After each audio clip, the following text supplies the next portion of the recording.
Hey everyone, and thanks for jumping back into the Cryptoverse. Today, we're going to talk about Bitcoin and the long end of the yield curve. So, we're going to be talking about Bitcoin and yields. Very exotic concept. I'm sure many of you are very excited. If you guys like the content, make sure you subscribe to the channel, give the video a thumbs up, and again, check out the sale on Into the Cryptoverse Premium at intothecryptoverse.com.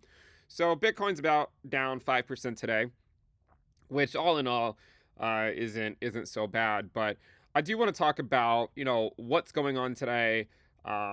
Is there a narrative to support such a move, and take it from there? Now you should know that my base case with price action is that price action is king, and it does not really follow any narrative. In fact, it's the other way around, right? Narrative follows price. So if the price goes up, if the price were up today, we would all have a narrative for it, right? The price goes down, we'd all have a narrative for it. So I think it's important to remember that no matter what happens, we will always be able to find a narrative to explain anything, especially with the benefit of hindsight, right? So it's important to remember that. But if we try to break down, what is going in the market, what could be the cause of such a move, I think one of the things to look at would in fact be the yield curve. Okay. Now, I'm not talking right now about the uninversion of the yield curve, right? I'm sure many of you guys are aware the fact that the yield curve recently inverted, or uninverted, I should say. If you go look at the treasury yield spreads, you'll see that the 10-year and the 3-month recently uninverted, and it can precede slowdowns in the economy. But sometimes those slowdowns take a couple of months. Sometimes it takes years for it to play out. For instance, in 1967, you had an inverted yield curve, or sorry, 1966, you had an inverted yield curve. The market didn't really care for quite some time. But I'm not really talking about the uninversion of the yield curve at all, in fact. I'm just simply talking about the long end of the yield curve by itself. Not really that interested in the short end of the yield curve for the purposes of this video. And the reason why the long end of the yield curve is important is because when it really starts to move up, it can take the wind out of the sails of risk assets, right? It can really take the wind out of the sails. If you're not familiar with what I'm talking about, if you were to simply overlay Bitcoin onto the chart of the yield curve, what you'll notice is that when the 10-year yield was getting this major move up from, 1% basically all the way up to 4%, that was mostly when Bitcoin was going through its typical bear market in the midterm year, right? You got a bear market in 2014, 2018, and 2022. There's always a reason, right? There's always a reason. You could blame it on FTX. You could blame it on any number of other companies going down, right? Blame it on anything. You could blame it on the 10-year yield, the 10-year yield going up. There's always a reason, right? But that's not really what's important. If you look closely, though, you'll see that once the 10-year yield found this top here, even though it wasn't the top, it was a majority of this move, right? The 10-year yield went to about 4.3% by the end of 2022, October of 2022. And it's true that it did ultimately go up to about 5% a year later. A majority of the move by the 10-year yield was over by this point. And ever since then, it's been trying to slowly chop a little bit higher, but it hasn't really gone that much higher. So when the 10-year yield tops, Bitcoin finds the bottom. And as long as the 10-year yield was going down, Bitcoin was going up. But what you'll notice is that when the 10-year yield started this move here, right? When it started this move here, initially Bitcoin sold off, right? You see that? Bitcoin sold off on this bottom of the 10-year yield. The 10-year yield started going up. Bitcoin actually popped up a little bit right there. But as the 10-year continued to go up, it took the wind out of the sails for Bitcoin, right? And Bitcoin eventually came back down, okay? And you can actually see something very, very similar happened again last year. Not to the same extent, though, but as the 10-year yield was starting to go back up here, you can see that Bitcoin started to sell off a little bit. Okay, so I think the argument is this, right? If the 10-year yield goes up too much, then it can take the wind out of the sails temporarily. I'll show you what I'm talking about here as it relates to the S&P 500 as well. Let's zoom in.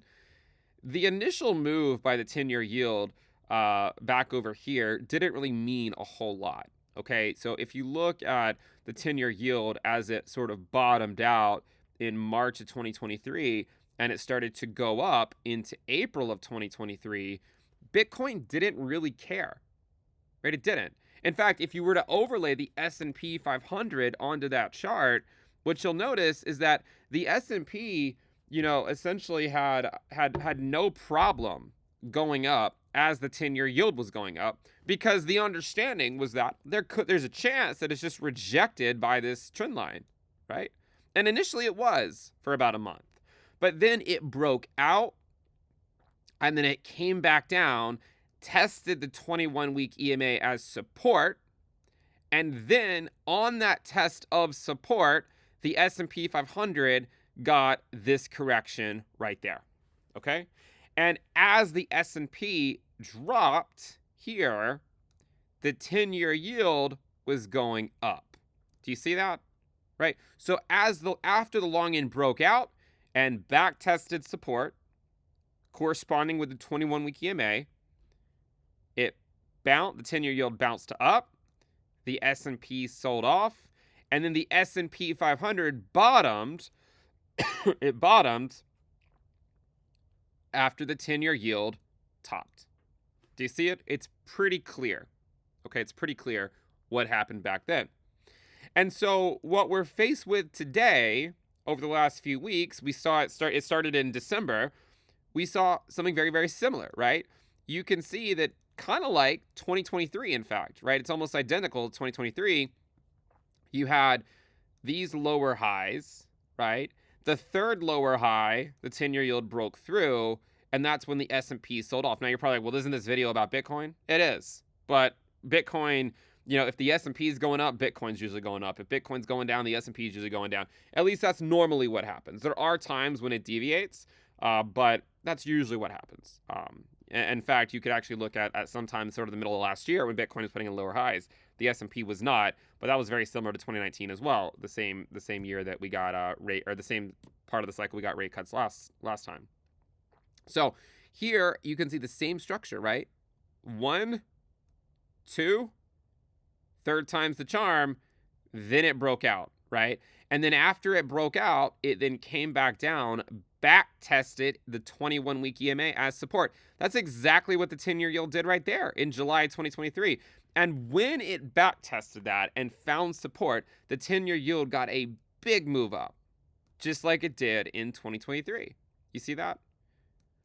And you could argue that the stalling out on the S&P 500 so far is mostly just due to the 10-year yield going up. Now, here's the interesting thing, right? This is the sort of fascinating thing about it, is that you might assume, right? You might assume that the 10-year yield going up, does that mean the economy's slowing down, right? Absolutely not, right? That's not, I mean, it could lead to that, but in fact, the long end going up means the exact opposite, right? It means the opposite. It actually means that the economy has been doing okay. Because if the economy were not doing okay, the long end of the yield curve would be falling off a cliff, right? I mean, in fact, if you look at when recessions occur, right? If you look at when recessions occur, normally they occur as the 10-year, as they come in, like the 10-year yield is dropping, right, during recessions, not going up. So I think the argument here is that, a lot of people sort of see risk assets selling off and they're like, well, why is it selling off, right? What's going on? We had some labor market data today, right, that came in and it actually came in, it was sort of a mixed bag. And we'll go through it more on Friday after we have all the data. But just to kind of give you a heads up, we had a few things come in today, right? We had hires, which came in. It dropped again, so that's not really good to see. But job openings actually went up, right? If you look at job openings actually went a little bit higher. So that's a good thing to see. And one, again, I don't really have a strong conviction on this, so don't hold it against me in 6 months. But one thing to consider is that the Fed began raising rates, I believe, in March of 2022. That's when job openings topped. The Fed began, they ended, or sorry, they had their first rate cut, I believe it was in September of 2024. And you can see that's actually so far when job openings bottomed. Okay. So you could argue, well, if job openings is bouncing here, right, why is the market selling off? Well, I think the issue, right? I think the issue right now is that the Fed was unwilling to potentially keep rates as high as they should have for as long as they should have. And you could argue that the bond market is revolting, right? And the bond market is essentially trying to accomplish what the Fed is unwilling to do, okay? Because the Fed does not control the long end of the yield curve, right? They control the short end. If you look at the short end of the yield curve, you can see that, the 1 month yield is 4.3%, right? Which is just below 4.5%, right? That's the current Fed funds rate. So the Fed controls the short end, not the long end.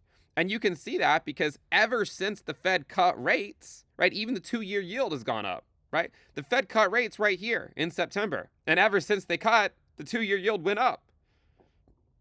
Now, we talked about this. You see this arrow? We drew this arrow in September. And I said, guys, until initial claims are printing 300K, there's no reason to assume that the 2-year yield is going to be breaking down. So if initial claims are still so low, then what the hell is the 10-year or the 2-year yield doing at 3.5%? Doesn't make any sense. So the only direction for the 2-year yield to go was up. And the Fed controls less and less of the yield curve as you get further out onto it. And let me explain what I mean. So at any given point, the market is sort of weighing, a couple of different outcomes, a few different outcomes. But the two most prevalent narratives in this cycle are, is the labor market still doing okay? And is inflation going to come back? Those are the two things that the market is concerned about arguably the most, right? Now, as I've said, initial claims are low, right? I mean, look, guys, I get it. Job openings are back to pre-pandemic levels. Job quits are as low as they've been, since 2015. So it seems like the labor market is struggling. But here's the thing. Looks can be deceiving in some ways. If you look at layoffs, they're still relatively low, right? They're only just now getting back to where they were pre-pandemic. If you look at initial claims, they're still relatively low, right? I mean, they're 211,000, right? It's a relatively small number for initial claims. That's a really small number for initial claims. In fact, you'd be hard pressed to find that many times in history where it was lower than that. Okay? That doesn't mean it can't change, but the point is that if initial claims are low and the unemployment rate is low, then the market is going to sort of dismiss the labor market weakness that is perceived, because while it's true that hires are down and it's true that quits are down, that's all true. But until companies actually start laying people off, then the market will climb the wall of worry, right? And so when you look at something like the unemployment rate, right? When you look at the unemployment rate, it has been going up, right? It has been going up.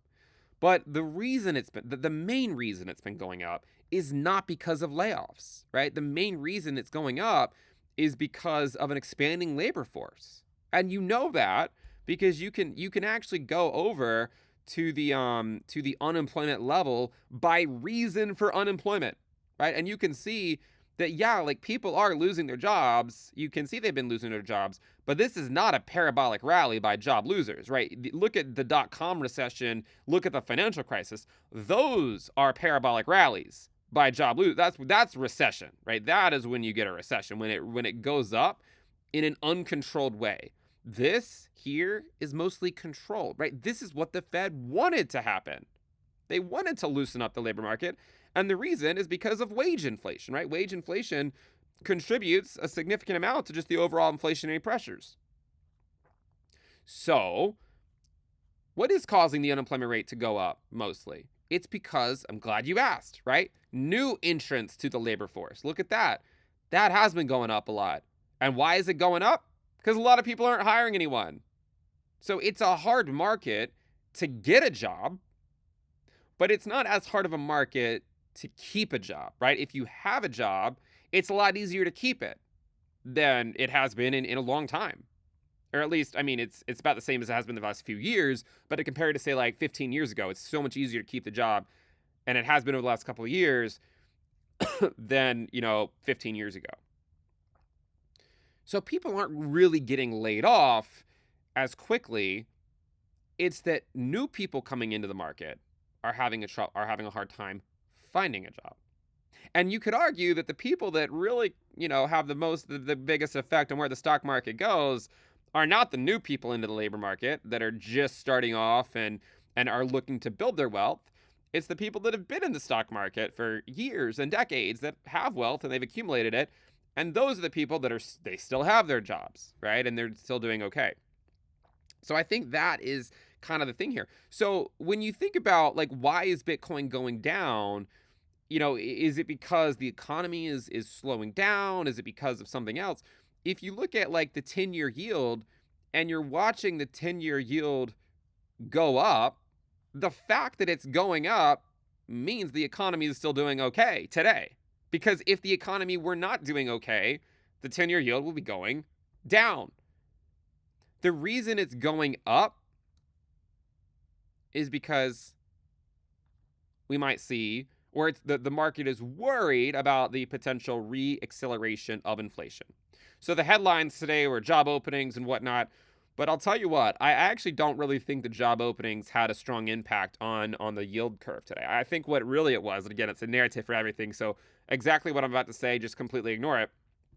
But if I had to guess, I would say that the reason the 10-year yield is going up is not so much because of job openings, right? I mean, who really cares if job openings is at 8 million versus 7.8, right? It's not really that big of a deal. And regardless, the difference is probably going to get revised away in a couple of months anyways. I think the reason it's going up is because of this. The ISM services prices paid had a big move up in December of 2024. You see that? The actual value that came in, and this is going to contribute to inflation, obviously. This is prices paid, 64.4. Last month, it was only 58.2, and the forecast was only 57.5. So it completely blew the expectations out of the water, right? I mean, it was a lot higher. I think the counterpoint is that there was also a kind of a move up last year around this time, right? So maybe it's just repeating that. But this print by the ISM services prices paid, it hasn't been that high since February of 2023. February of 2023. So I think what's going on is, the market's obviously looking at the labor market and seeing that, it's loosened up a lot and it's probably going to continue to loosen up over the next 6 to 12 months. But the reason the long end of the yield curve is going up, potentially, is because the market's like, well, what if inflation comes back? And it's not, like, right now, my base case is not a second wave of inflation, at least not immediately, and not to the same extent that we had here in 2022. That doesn't mean you can't eventually get one, right? You could get one maybe in 2026, If you look at the 1970s, the first peak was in February of 1970. The second peak was, almost 5 years later. I mean, it was December of 1974, but that's only 3 months away from being 5 years later. To give you an idea, 5 years after that peak would put you out in, say, 2027. Okay? And then from this peak to the next one, it was from 74, the end of 74 to 1980, right? So that was like 6 years. Okay? So But here's the thing. I think the market is wondering, if you look here in 1972, headline inflation actually bottomed out in the summer, and then it started going up. And then once you got into the post-election year, inflation surged, and you ended up getting a left translated cycle. Normally, you get right translated cycles where the market goes up for 3 years and drops for 1, right? Here's a good example of one, 1962, right? But you can see the market went up for a long time, 1962 to 1965, and then in 1966, it dropped. So you had a 3-year bull market and then a 1-year bear. But then the next cycle, you had a 2-year bull market and then a 2-year bear. And then the cycle after that, you had a 2-year bull market and then a 2-year bear. So you had a right translated cycle, and then you had 2 left translated cycles. With crypto, we've only ever known right translated cycles, right? That's all we've ever known, right? If you go look at Bitcoin, every single bull market that it's had in history has been a right translated cycle, right? I mean, every single one. And hopefully that's what we get again, right? Hope for the best, plan for the worst, right? But hope that it plays out like it usually does, where you get a sort of a 3-year bull market and then a 1-year bear, and then a 3-year bull and a 1-year bear, 3-year bull, 1-year bear. Hopefully we get another 3-year bull. But that doesn't mean, even if you do get a 3-year bull market, that doesn't mean you won't have people questioning it. And you could always have a left translated cycle, right? I mean, if you look at back over here, the S&P topped out in November, December of the election year. And then the following cycle after that, it topped out in January of the post-election year. So it's right around this time. So again, I'm not saying it's going to play out like that. What I'm saying is that whether it plays out like that or not, you're going to have some people questioning whether it's going to play out like that. So that could be where some of the worry is coming from, is inflation actually reaccelerating? Because that's when it started to reaccelerate in 1972, was going into the post-election year. And if inflation reaccelerates, then the market sells off, right? The market sells off. But I'll tell you what, I'll tell you the reason why I don't think we're going to see inflation accelerate the exact same way it did in the 1970s. I'll tell you why. The reason is because if we go over to the workbench, right, and we look at say, like the unemployment rate, and let's just remove everything else. There's the unemployment rate. If you overlay onto this chart, inflation, headline inflation, you'll notice that in the 1970s, when the unemployment rate, when inflation was going up, right, this purple line, as it was going up, the unemployment rate was going down, right? You see that the unemployment rate was going down as inflation was going up. But this cycle, we're not seeing that, right? We're seeing inflation come down, but the unemployment rate is already going up, right? The unemployment rate is not going down. If the unemployment rate were going down right now, I'd be a little bit more concerned about inflation reaccelerating because of wage inflation. If people are getting paid more, they're going to go then, spend more on goods and services, right? But if they're, if the unemployment rate is going up, then it's going to reduce wage inflation. Powell even said that if you do see inflation accelerate, it's probably not going to really come from the labor market at this point, because the labor market has loosened up so much. So I'm not as concerned about an exact repeat of the 1970s right now, because in the 1970s, when inflation started to go back up, it was when the unemployment rate was going down. But we're not seeing that, right? We're seeing the unemployment rate go up while inflation goes down. So my point is that this increase in prices paid, it could just be a fluke like last year. It could be more than that, but the problem is that the market at this point in time cannot know if it's a fluke or not. And so when you have job openings coming in a little bit hot, and you have, some worrying inflation signals, especially at the same time they got in the 1970s, it makes sense for the market to at least make the question, or ask the question, did the Fed cut too soon? And it's possible they did, but you could also argue that we're only going to know in a few years, right? It's certainly possible that the Fed is cutting exactly when they needed to cut. I think there's this idea that a lot of people have that, like, the Fed can't cut if the market's at an all-time high. But, the Fed isn't trying necessarily to crash the market to then start cutting, right? Ideally, they would cut before the market crashes. Let me give you an example. If you go look at the S&P in 1990, very similar cycle with rates, actually. If you go look at interest rates, what's interesting is the Fed also raised rates, back over here to 5.5, or sorry, here they initially raised to 6, but then they dropped them down here. They were 5.5, and then they dropped them, right? And the reason I'm saying 5.5 is because that's exactly where they've been for a little while, right here. You see that? Rates here were at the same as rates here. And then they lowered rates to 4.75, which we just saw the Fed lower rates to 4.5. So the Fed actually lowered them. Do you know what actually caused the Fed to lower rates right here? You see that cut? You see that aggressive cut by the Fed? What was that? Well, I think I know what it was. Because if you look at the S&P divided by M2, you can see exactly what it was. And you can see it on the S&P chart too, but I like this chart a little bit better. Look at this. You see where the S&P divided by M2 is right now? It's the same level it was at in 1998. You see that? That was not the top of the market, right? But it did precede a sort of a flash crash down. But again, back then, the Fed cut after the market dropped.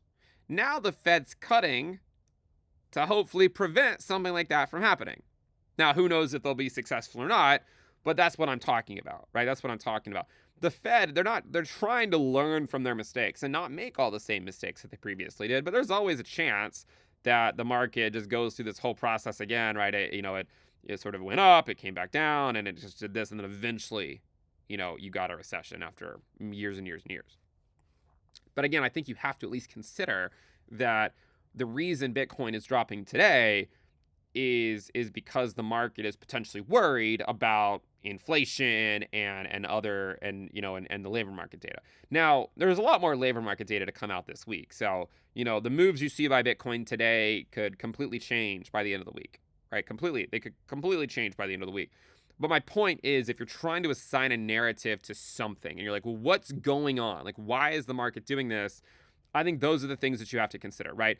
Now, it is true that when the 10-year yield goes up, it's a reflection of a strong economy. Because because again, if it's going up, it means it's starting to worry about inflation more than the labor market. If it worried about the labor market, the 10-year yield will be going down. But because it's going up, it's not as concerned about labor right now. It's more concerned about inflation. But again, on Friday, if the unemployment rate comes in hot at like 4.3 or 4.4, then the market might be concerned about the labor market again. It can flip-flop, right? We're chasing narratives. But there is some truth to the idea that the 10-year yield going up can eventually cause the labor market to really slow down, right? It can lead to layoffs. Like imagine the housing market, right? So many people have been waiting forever to buy a house because they want to see rates come down. They thought that when the Fed would cut, rates would come down. The Fed cut, rates went up, right? So that slows down parts of the economy as long as rates stay high. So the 10-year yield going up actually means the economy is doing okay. But the longer it goes up, it could change that risk, right? If the 10-year yield were to keep on rallying, it could eventually lead to something else. Now, I've talked a lot about the 10-year yield potentially topping in Q1 of 2025. That's been my base case, right? And one of the things to consider is that it actually topped out, that the 10-year yield found a short-term top anyways in sort of early 2017, right? You can see that the 10-year yield here rallied into 2017, then it topped after sweeping that high, and then it came back down for about a year before then going up even higher. You see that? So you could get a scenario like that where you basically see the same thing happen, where it potentially sweeps this high, right? Like that high right there. Just kind of like that's what it did over here. You see this high? This high was put in June of 2015. That high right there, April 2024. There's also this high, October 2023. So maybe it even goes up and sweeps that high. But I wouldn't be surprised if like the market plays out in a way that, it kind of sweeps either this high or the high up here, right? One of those two highs. It then goes down for a little while. During that period, you get some type of growth scare that makes the 10-year yield go down, right? Because again, the way to make the 10-year go down is for the market to get more concerned about growth than inflation. And if something spooks the market, let's say you get a bad labor market print sometime, in the next few months, that could cause the 10-year yield to go down. But that would actually likely reintroduce quantitative easing. And that could be one of the final levers that they pull to try to keep the party going as long as they can. Because again, back over here in the 2016-2017 cycle, right, the 10-year yield went up. It then went down for, about a year. That is when Bitcoin dominance went down, when the 10-year yield finally started to go down. But then after, 3 or 4 quarters, we kind of had to accept that the 10-year yield was actually going to go higher, and then crypto entered into a bear market in 2018. So, if it were to play out like the last cycle, then, you could get a growth scare or 2 cycles ago, you could get a growth scare somewhere that makes the 10-year yield go down. And I think the 10-year yield would likely put in a top in Q1. That's my guess. And that something will happen to make the 10-year yield drop. Something will happen. We'll get a bad data point somewhere, and then the market will then become more concerned about the labor market than inflation.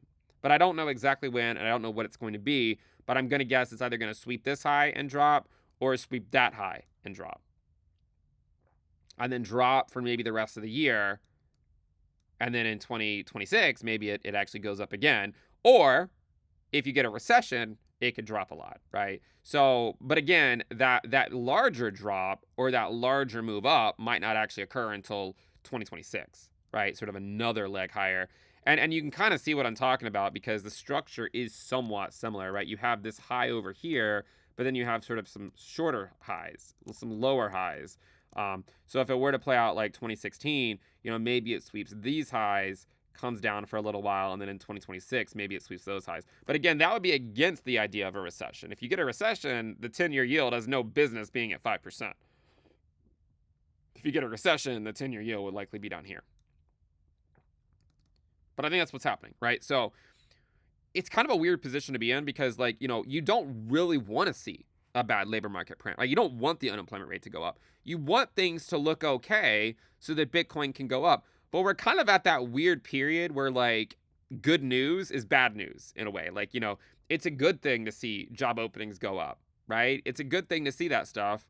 But, it also could be the bond market's way of revolting and saying, yeah, it's good, but why is the Fed cut 100 basis points when, inflation necessarily isn't back at their target yet? And, it's not clear that it's going to get back there in the short term.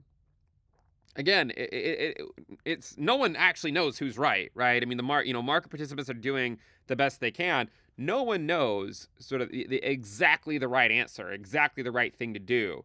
But the point is that at any given point in time, the market will weigh, the things that it's sure of, and then that's what determines the price.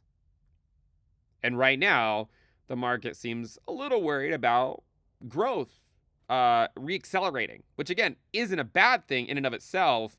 But I think the question the bond market is asking is, if growth is doing so well, which it has been, right? And if layoffs and if initial claims are so low, then why is the Fed cutting so much? Again, I don't blame the Fed. I don't blame the Fed at all. They're probably doing the right thing, right? They probably are. I think a lot of people need to get out of the mindset that you know better than they do. Okay, a lot of people on crypto Twitter, we're all armchair economists, including myself, and we sit here all high and mighty and try to pretend we could do things better. But the reality is it's a lot more complicated than that. It really is, and a lot of people think they're experts in things that they're not. And the more you study something, the more you realize you don't know about it, right? When I went to grad school, you go into it, you feel like you know a lot. You go to grad school, you study one very specific topic for 5 years, and then you realize you don't actually know anything, right? Because you spend all this time studying one tiny, tiny topic, and you could study that about anything in the world. But yet so many people are so convinced that they're an expert on it, but they're not, right? The only thing I would consider myself an expert at is not even really crypto. I would say I'm an expert on on molecular dynamic simulations of radiation damage in ceramics and in situ transmission electron microscopy. And the reason is because that's what my dissertation was on, right? But this other stuff, right? It's dubious speculation. No one actually knows what's going to happen. We're all just doing the best we can. So those are my views on the market. Again, expect a lot of volatility over the next few days as more of that labor market data comes in. If you go over here to the website, we have a macro dashboard. You can see what came in today, right? Job openings, job quits, hires, layoffs, and discharges, and high house prices increase, reduce count, whatever the hell that is. Wednesday, not a whole lot coming in. We do have non-farm private payroll. I believe that's the ADP coming in tomorrow. Yeah, the automatic data processing research institute. So that's going to be coming in tomorrow. So look for that headline.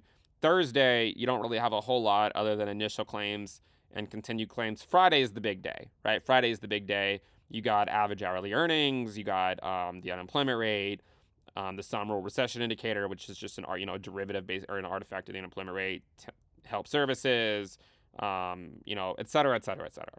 So that's where we are. That's what I think is going on in the market. That's what I think the market is currently weighing and trying to figure out, what's actually going on. If you see sort of like a labor market print that allows the 10-year to drop, it could be a good thing or a bad thing depending on how bad it is, right? If it's just like a little worrying and it's enough to kind of stall out the rally of the 10-year yield, then risk assets can probably do okay. Because again, remember in 2023 and even in 2022, when the 10-year topped, that's when risk assets bottomed. You could reach a point where the 10-year tops for the wrong reason. But hopefully, whenever the 10-year does top, it comes back down for a slightly worrying thing, but not overly worrying. It bounces again, and then we finally accept, all right, it's time to deal with the consequences of all these rate hikes. But again, it's a long process. The business cycle takes years to play out. We're all just doing the best we can. Thank you guys for tuning in. Make sure you subscribe, give it a thumbs up. Again, check out the sale on ITC Premium at intothecryptoverse.com, and I'll see you guys next time. Bye.